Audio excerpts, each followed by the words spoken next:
হিন্দু দেবদেবীদের হাতে আপনি অনেক অস্ত্রশস্ত্র দেখে থাকবেন, কিন্তু আপনি কখনো কি দেখেছেন কোনো ভগবানের হাতে রয়েছে একটি বড় রাইফেল? হ্যাঁ, তেমনই আজকে একটা ভগবানের দর্শন আপনাদেরকে করাবো, যার হাতে রয়েছে একটি বিরাট বড় রাইফেল। এছাড়াও এই মন্দিরটিতে রয়েছে কিন্তু অস্ত্রশস্ত্র সহ বন্দুকে ঠাসা। এই মন্দিরটা ঠিক কোথায়, কিভাবে যেতে হয়, পুজো বা কীভাবে দিতে হয়, সব কিছু বলবো আজকের এই ভিডিওতে। তো একটুও দেরি না করে চলুন ভিডিওটা শুরু করা যাক।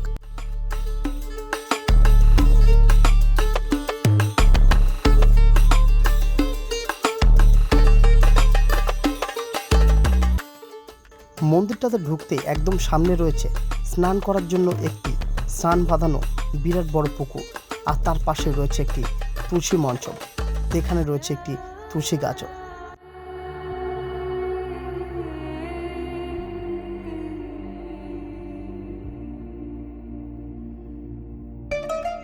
অতীতে এখানে বলি দেওয়ার প্রথা থাকলেও এখন কিন্তু সেই বলি কাঠটি এমনিই পড়ে রয়েছে, আর বলি প্রথাও উঠে গেছে।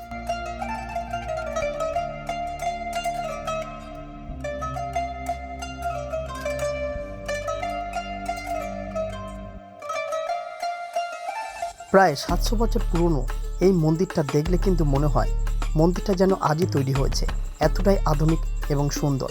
এবং মন্দিরের কারুকার্য কিন্তু চোখে পড়ার মতো, আর সমগ্র মন্দিরটি কিন্তু শ্বেত পাথর দিয়ে বাঁধানো।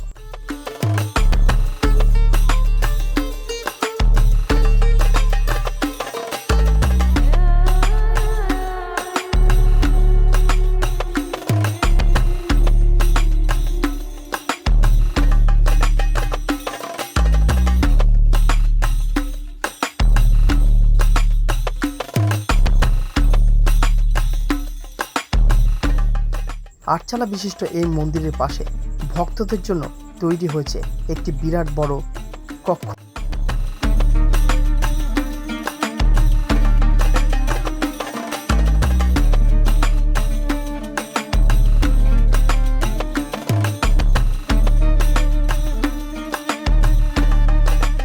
মন্দিরে যে বিরাজমান রয়েছেন দক্ষিণেশ্বর রায়, এই ভগবানটির নাম, যিনি এখানকার জমিদারের পুত্র ছিলেন এবং সেনাপতিও ছিলেন, যার দরুন তার হাতে রয়েছে কিন্তু একটি বিশাল বড় বন্দুক, যা কিন্তু কোনো একটি ভক্তেরই দান।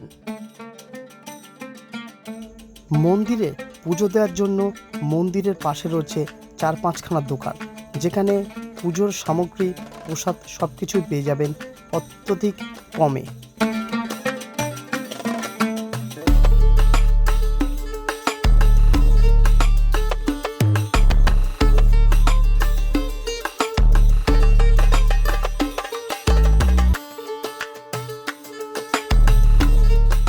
মন্দিরটি আসতে হলে আপনাকে বারুইপুর সংলগ্ন রামনগরে আসতে হবে, অথবা ধপধপি নামক স্টেশন থেকে 5 মিনিটের টোটো পথেও মন্দিরে আসতে পারেন।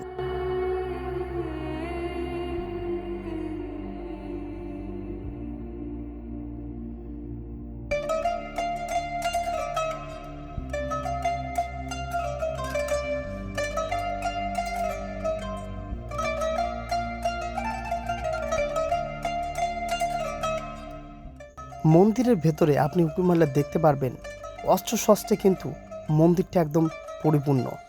ভগবানের হাতে রয়েছে একটি কিন্তু বিরাট বড় স্নাইপার।